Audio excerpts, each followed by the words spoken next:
Mortal Kombat 1 is officially out today, and dang, is this game good. We've got another huge update to go over with the launch of Mortal Kombat 1, as we've got some new patch notes to look at. A look at issues with the Switch version, an absolutely massive data mine revealing insight into more DLC fighters and another story expansion, and a look at some jolly holiday fatalities. It's a big one, so let's waste no time and get straight into the patch notes.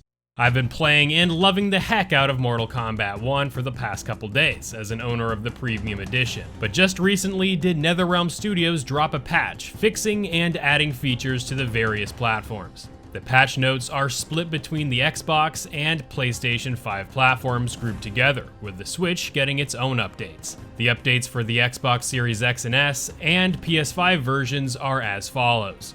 Under the general heading, we have general bug fixes, added and fleshed out accessibility options, character polish and tuning pass, added numerous additional finishing moves, and improved and refined UI to include additional new options. As far as invasions is concerned, we have substantial revisions and polish on various encounters, general UI improvements, general bug fixes, rebalanced boss fights, adjusted mesa progression, added Season 1 content, and added challenge towers in the Gateway Mesa.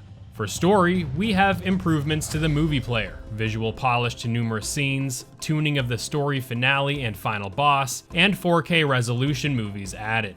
Finally, for online, we have improvements to Matchmaker and bug fixes to online modes. Now covering the Nintendo Switch updates, under the general section we have enables additional character and cameo roster, additional arenas, and customization. Enables full tutorials, fatality practice mode, enables towers and tournament modes, and general bug fixes. For story, the full story campaign has been enabled, and the same goes for the online gameplay being enabled. So this is the day one patch, enabling certain content and features ahead of the game's official launch that happened today, September 19th. As an owner of the Premium Edition and having played a few days early, everything ran smoothly for me on the PS5 and Steam editions, but I did notice some of the weekly challenge progress not registering. Unfortunately, the Switch version of the game is ridden with an incredible amount of issues, many of which are persistent even after the day one patch. These are just some of the screenshots players of the Switch version have shared on social media.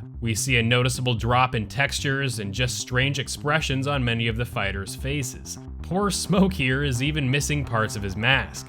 There's just a clear lack of visual polish between the current generation versions and the Switch version, and I mean, this is to be expected as the Switch is a significantly less powerful device when compared to what Microsoft and Sony have in their latest consoles. There's a clear case of bug eyes in the Switch version of the game, and the game's bugs extend far beyond just the buggy eyes in the character models. Twitter user Dracula uploaded this clip showcasing a bug where Sindel was functioning as normal, maneuvering as the character should, maintaining her footing along the 2D plane, but opponent Shang Tsung was not adhering to that at all, as you can see him crossing the fighting plane, walking away from or towards the camera, unable to fight Sindel in this odd bug. Now, I'm not going to say that the Switch version is straight up horrible because of this one clip on the internet and all these hilarious photos, but the consensus from those who have played that version is that there are just tons more bugs out there on the Switch version, and for a full-priced game, charging the player a whopping $70 US to play a game that is clearly struggling to perform correctly for so many users is just plain unacceptable. Let's hope this game gets a lot more work, both in tuning up the character models and also getting rid of these bugs, because let's face it, Devora and all her insects can't hold a candle to the amount of bugs going on here in the Switch version. Moving on to more exciting news. I'm going to put a spoiler warning here, as the information I'm about to share with you pertains to a data mine with files in the game suggesting future fighters coming to the game after the Combat Pack 1. So for those sensitive to these things, just be advised. Still here? Cool, because this leak is a data mine, there is evidence within the game's files that there has been some development of the following characters that are likely to appear as future DLC, along with a large story mode addition. Reported by The Tiny on Twitter, this user found evidence in the game's files pertaining to character battle intros, suggesting that the following characters could make an appearance in Mortal Kombat 1 after the first Combat Pack releases. The following characters are Noob Saibot Cyrax in robot form, either Kotal Khan or He-Man or Conan, Ghostface, an unknown girl, Jade, Cassie Cage, and Kung Jin. There is so much to unpack here, but basically the dialogue from these character intros suggests that there will be a story expansion coming to Mortal Kombat 1, not unlike the story expansion we got in MK11 titled Aftermath. User The Tiny on Twitter has a dedicated thread 8 parts long going into detail about the exact dialogue mined from the game's files, of which you can view in the link in the description, revealing insight about the new characters that are likely to come to the game in a massive future update. Because of this, Noob Saibot, the first character named in the leak, is said to be Bihan, as he is to be killed in the future story expansion. The dialogue in these files indicate as such. The second character, Cyrax, is revealed as his dialogue expresses discontent with Bihan and decides to leave the Lin Kuei, with hints that he wishes to join Scorpion. For He-Man or Kotal Khan or Conan, each of these 3 characters fit these lines found in the game's files. For the fourth character, named as Unknown Girl in the post, this relates to either Frost, Serena, or a potential new character. The dialogue unearthed in the leak relates to a young woman instrumental to the story expansion, and also reveals that she is a Lin Kuei, which Frost is the most well-known of the female Lin Kuei. The outfit descriptions fit more to that of Serena though. For the fifth fighter, we have Ghostface, the primary antagonist from the movie Scream. We've got multiple lines discussing movies, knives, masks, and the like, and these descriptions accurately evoke Ghostface, which would be an excellent addition to MK1.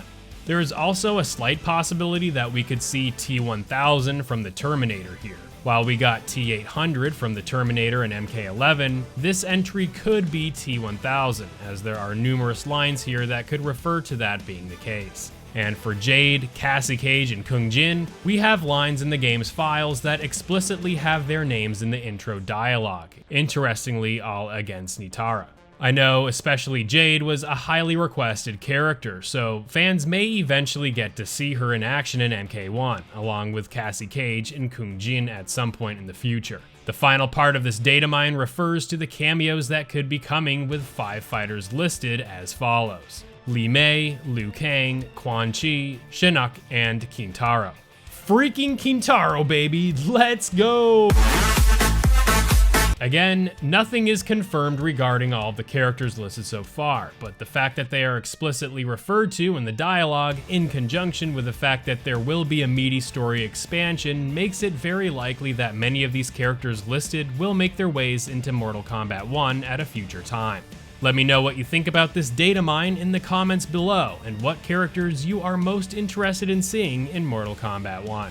And finally, we have a new fatality that has surfaced on Twitter, showcasing Scorpion dunking General Shao with a pumpkin before punting the pumpkin and the head off in a very festive Halloween-themed finisher. Take a look for yourself, and sorry about the quality, this was a Switch version capture.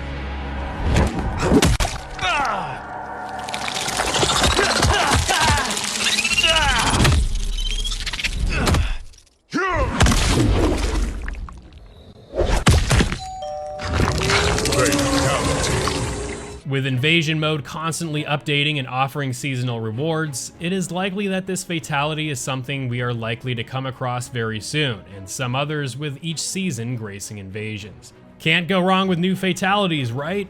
And there you have it for all the updates coming to MK1. Crazy, right? The game just came out and we have a lot more insight into future DLC fighters and modes. If there's one thing we can take away from all this, it's that Mortal Kombat 1 will continue to be supported for a long time to come. Make sure to watch this video going over the best way to experience the fatalities in Mortal Kombat 1. With descriptive audio narration, baby. Stay tuned to the channel for a lot more Mortal Kombat 1 updates to come, and thank you all for your awesome support. I'll see you all real soon in the next one.